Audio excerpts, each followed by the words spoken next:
Hello everyone, welcome back in Anju English academy. I am Anju. आज मैं आपके लिए राइटिंग सेक्शन में एनालिटिकल पैराग्राफ पर एक वीडियो लेकर आई हूँ।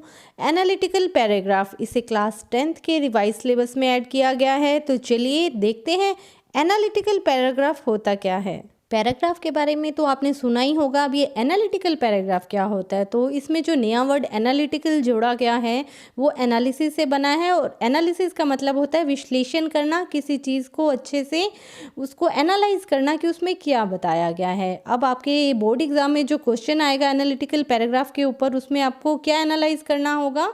It describes the given chart, table, data, graph etcetera. यानी कि क्वेश्चन में आपको कोई चार्ट, टेबल या ग्राफ दे दिया जाएगा और उसको आपको एनालाइज करके एक पैराग्राफ लिखना होगा। और उस पैराग्राफ की जो वर्ड लिमिट होगी वो 100 to 120 वर्ड्स होगी और ये आपके एग्जाम में 5 मार्क्स का आएगा। अब उस 5 मार्क्स को किस तरह से क्रैक करना है, उसके लिए कुछ मेन पॉइंट्स हैं जो आपको याद रखने होंगे। अब उन 5 मार्क्स को क्रैक करने के लिए जो मेन पॉइंट्स हैं वो देखते हैं हम। उनको याद करने के बाद, समझने के बाद आप एनालिटिकल पैराग्राफ को करने में आपको कहीं भी कोई भी प्रॉब्लम नहीं आएगी। तो सबसे पहले use accurate and simple language, यानी कि पैराग्राफ लिखते समय आपको ये ध्यान रखना है कि लैंग्वेज बिल्कुल सिंपल होनी चाहिए और एक्यूरेट होनी चाहिए। एक्यूरेट मीन्स आप उसमें जो टर्म्स को यूज़ करोगे ना वो बिल्कुल सही होने चाहिए, जो आप बताना चाहते हो उससे रिलेटेड ही होने चाहिए। And it should state facts that are provided by the chart. आपके क्वेश्चन में जो चार्ट दिया होगा उसके अंदर जो फैक्ट्स बताए गए हैं उन्हीं फैक्ट्स को आपको पैराग्राफ में लिखना है, अपनी तरफ से कुछ भी नहीं जोड़ना है। Use the same tense throughout the paragraph. और जिस पैराग्राफ उस पैराग्राफ में आप जो टेंस शुरू में यूज़ कर रहे हैं उसे ही आपको आगे मेंटेन करना है और आगे उसमें आपको कोई पर्सनल ऑब्जर्वेशंस को ऐड नहीं करना है। तो चलिए अब देखते हैं फॉर्मेट क्या होना चाहिए एनालिटिकल पैराग्राफ का। एनालिटिकल पैराग्राफ को लिखते समय हमें 3 बातों का ध्यान रखना है। सबसे पहले है इंट्रोडक्शन। इंट्रोडक्शन हमें 1 या 2 लाइंस में ही लिखना है और जो चार्ट या ग्राफ आपको दिया जाएगा उसके ऊपर उसका जो टॉपिक डाला जाएगा ना, अभी किस बारे में है ये चार्ट, तो वही इसका इंट्रोडक्शन बन जाएगा। और सेकंड है बॉडी। बॉडी में हमें क्या लिखना है, explain in detail what the graph is about. आपको क्वेश्चन में जो ग्राफ प्रोवाइड किया गया है उसको एक्सप्लेन करना है आपको कि उसमें क्या क्या बताया गया है। सेकंड है यूज़ रिलेवेंट फिगर्स। उस चार्ट के अंदर जो आपको फिगर्स, जो आंकड़े दिए गए हैं ना, परसेंटेज किस चीज़ की, फॉर एग्जांपल अगर इंडिया की डेथ रेट और बर्थ रेट के बारे में बताया गया तो उसकी जितनी परसेंटेज है वही हमें वहाँ पर लिखनी है, अपनी तरफ से कुछ ऐड नहीं करना है। And make comparisons. और लास्ट में हमें क्या करना है, कुछ कंपैरिजंस भी करनी है, जो डाटा हमको दिया गया उसकी तुलना करनी है। थर्ड पार्ट इस फॉर्मेट का होता है कंक्लूजन, यानी कि एनालिटिकल पैराग्राफ की आपको एंडिंग करनी है, उसे सम अप करना है, उसका सार लिखना है कि आपने इस चार्ट या ग्राफ को देखकर उसका क्या कंक्लूजन निकाला। ठीक है, अब हम देखते हैं कुछ टिप्स जो एनालिटिकल पैराग्राफ राइटिंग में आपकी हेल्प कर सकते हैं। तो आपके क्वेश्चन में आपको सबसे पहले इंट्रोडक्शन लिखना होगा पैराग्राफ राइटिंग में, है ना। तो वो इंट्रोडक्शन किस तरह से लिखा जाएगा उसको देखते हैं। क्वेश्चन में फॉर एग्जांपल आपको कोई चार्ट दे दिया जाता है जैसे कि इसमें दिखाया गया है, तो आपको इंट्रोडक्शन कैसे लिखना है, कुछ लाइंस को याद रखना है जैसे कि the chart given above describes. ये आपकी इंट्रोडक्शन की पहली लाइन रहने वाली है, the chart given above describes. एक बार और अच्छे से याद कर लीजिए, the chart given above describes. यानी कि आपको इस लाइन को इंट्रोडक्शन में लिखना है और उसके बाद आपको क्या लिखना है, जो चार्ट के ऊपर टॉपिक दिया गया है ना उसी को आगे ऐड कर देना है कि ये चार्ट किसके बारे में है। इसके अलावा आप कुछ और लाइंस भी याद रख सकते हैं जैसे the chart given above suggest. अब देखिए, अगर आपके क्वेश्चन में कोई टेबल दे दिया जाए, इसमें आप देख रहे हैं ना यहाँ पर एक टेबल दिया गया है और इसके ऊपर लिखा गया है internet activities by age group.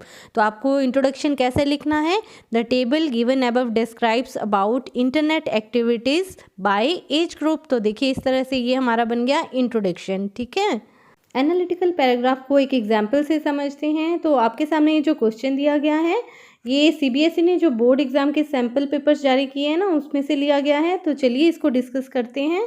The chart below displace data about the number of digital devices purchased in Rishi Nagar across the year 2015 to 2019। Right a paragraph analysing the given data.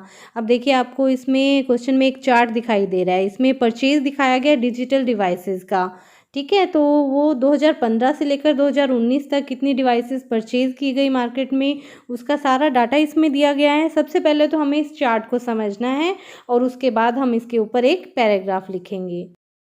अब हमें इस chart को analyse करना है। किस तरह से देखते हैं, जो ब्लैक बॉक्स है वो कंप्यूटर की सेल को दिखा रहा है और जो ग्रे बॉक्स है वो स्मार्टफोन की सेल्स को दिखा रहा है 2015 से लेकर 2019 तक। अब इसमें हमें कंपेयर भी करना है इसको। दूसरी साइड में हम देख रहे हैं 28, 40, 60, ये क्या है, थाउजेंड्स में सेल दिखा रहा है कि कौन से साल कितनी हज़ारों की सेल रही स्मार्टफोन और कंप्यूटर्स की। तो इसको हमें कंपेयर करना है, किस सन में कितनी रही, कब कम हुई, कब ज़्यादा हुई।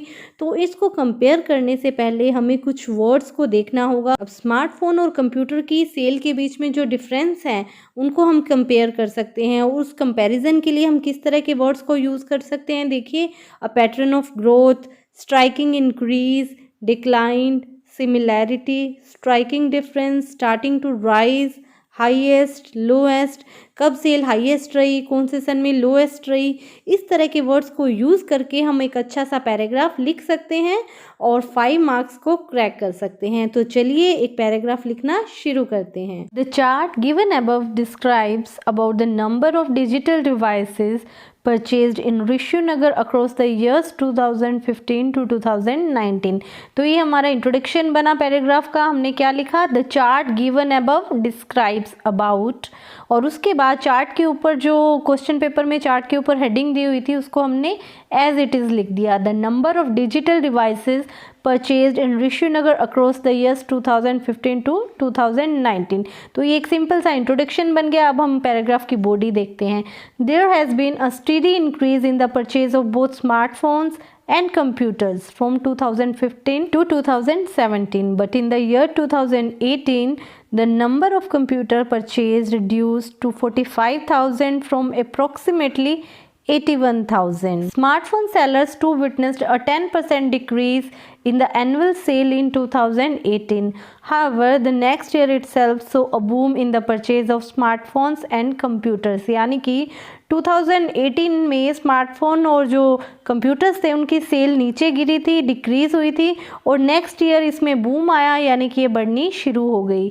अब हम पैराग्राफ को कंक्लूड करेंगे, सम अप करेंगे। To conclude, after 2017, the residents of Rishinagar preferred smartphones over computers in their purchase of digital devices। तो आई होप आपको ये एनालिटिकल पैराग्राफ अच्छे से समझ में आया होगा। कमेंट करके ज़रूर बताना। I will be back with a new video. Till then take care and keep learning.